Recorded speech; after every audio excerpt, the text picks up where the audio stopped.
How to sign in Among Us.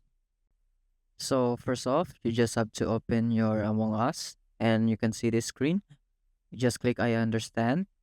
Just wait for this screen to appear in your cell phone.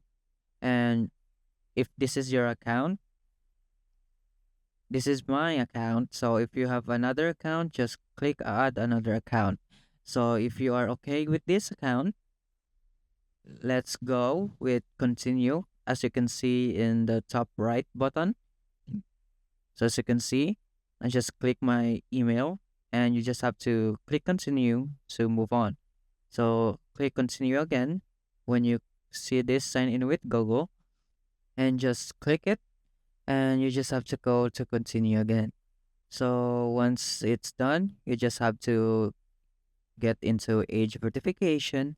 Just follow in my screen as I've filled up and just click submit and you just click yes.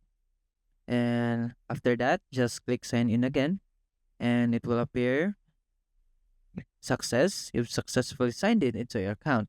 So just click close again. After that, you just have to click close again. And if you see this, just click the right button, the one with two arrows. So if you click that and just click confirm, and it will automatically get success and you'll have free items. And that's it.